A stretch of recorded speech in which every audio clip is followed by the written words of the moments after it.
नमस्कार दोस्तों, मेरा नाम डॉक्टर सावन है। आज हम जिस टॉपिक के बारे में बात करेंगे उसका नाम है डॉग बाइट। जब किसी पेशेंट को डॉग बाइट होता है तो क्या उसमें ट्रीटमेंट करते हैं, कैसे उसको मैनेज करते हैं, उसके बारे में हम बात करेंगे। अगर डॉग बाइट का प्रॉपर ट्रीटमेंट ना लें तो इसकी वजह से रैबिज हो सकता है और रैबिज की वजह से पेशेंट की डेथ भी हो सकती है।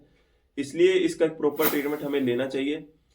जब इसका ट्रीटमेंट करते हैं तो सबसे पहले हमें टैप वाटर और सोप के साथ उसको अच्छे से उस एरिया को क्लीन करना चाहिए और इसको एटलीस्ट हमें 15 मिनट तक करना चाहिए ताकि उस एरिया में जितना भी वायरस है, वायरल लोड है, वो कम हो जाता है।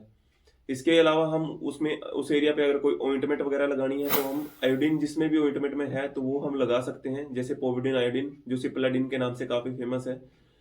इंजेक्शन टीटी हम लगा सकते हैं और वैक्सीन हमें लगानी है तो हमें डेल्टोइड रीजन को ही प्रेफरेंस देनी चाहिए, क्योंकि हम जब ग्लूटियल रीजन यानी कि बटक पर अगर लगाते हैं तो वहां पर फैट ज्यादा होता है, तो वहां पर वैक्सीन अच्छे से काम नहीं करेगी।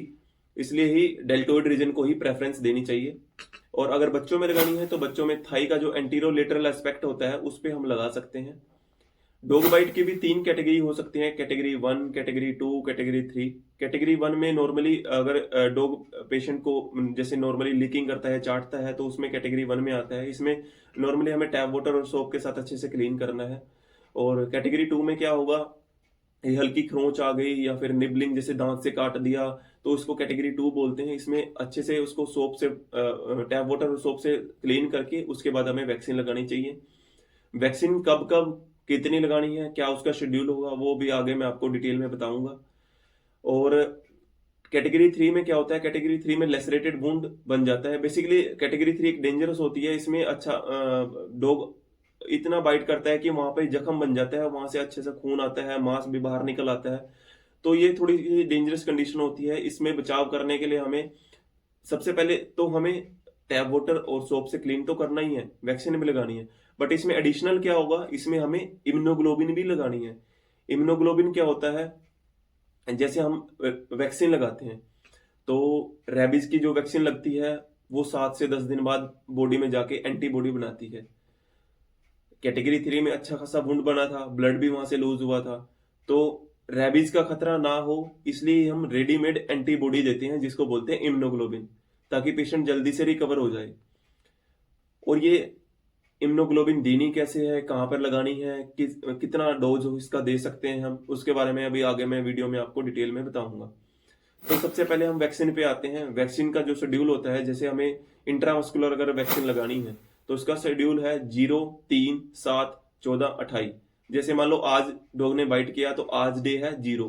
आज के तीसरे दिन बाद इसकी सेकेंड डोज लगेगी, फिर 7th डे पे लगेगी, फिर 14th डे पे लगेगी, फिर 28th डे पे लगेगी। और लगेगी कहाँ पे, डेल्टोइड रीजन पे। ठीक है। अगर हमें इंट्राडर्मल ये पोस्ट एक्सपोजर मैं बता रहा हूं, मान लो डॉग ने बाइट कर दिया और उसके बाद का ये शेड्यूल है 0, 3, 7, 14, 28।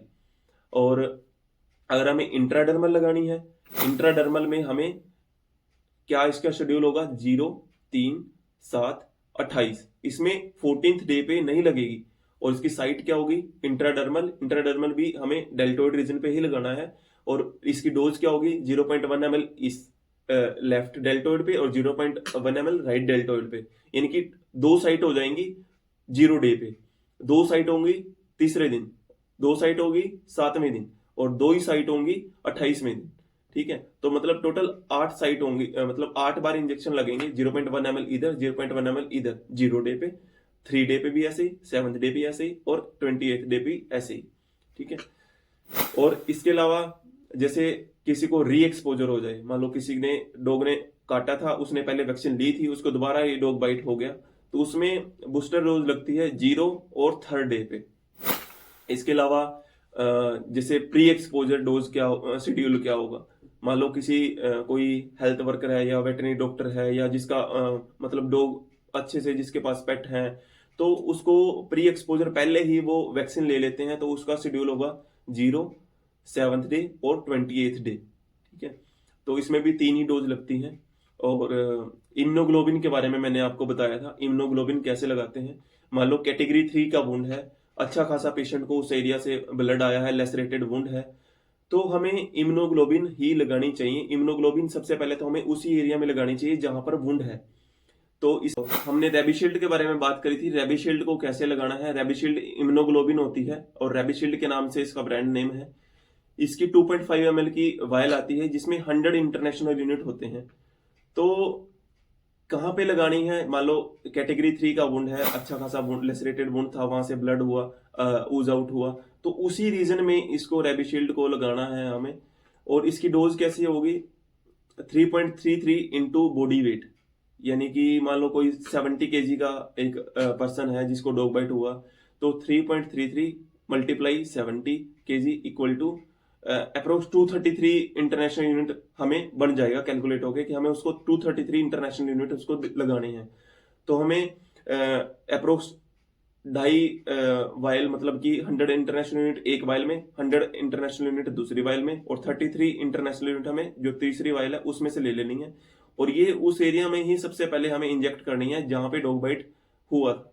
इसके बाद अगर मान लो किसी एरिया में हमने डॉग बाइट हुआ था, वहां पे अच्छे से इंजेक्ट कर दिया और उसके बाद वो मतलब हमारी बचती है मेडिसिन, तो उसको हम डेल्टोइड रीजन पे उसको लगा सकते हैं। और इसको इसके बाद जो इसकी वैक्सीन होती हैं, मतलब जो हम इसका शेड्यूल बनाया था 0, 3, 7, 14 और 28 डे पे, अगर किसी का 1-2 दिन या आगे पीछे ये मिस हो जाता है तो उसमें हम जितना जल्दी हो सके उतना जल्दी उसको लगवा लेना चाहिए। अगर किसी का ज्यादा ही मिस हो जाए, जैसे फिर 5 दिन, 10 दिन या 15 दिन मिस हो जाए, तो उसमें हमें रीशेड्यूल उसको करना चाहिए, क्योंकि रीशेड्यूल करके ही उसको अच्छे से उसका बेनिफिट मिलेगा। उसको दोबारा से अपना साइकिल दोबारा स्टार्ट करना चाहिए।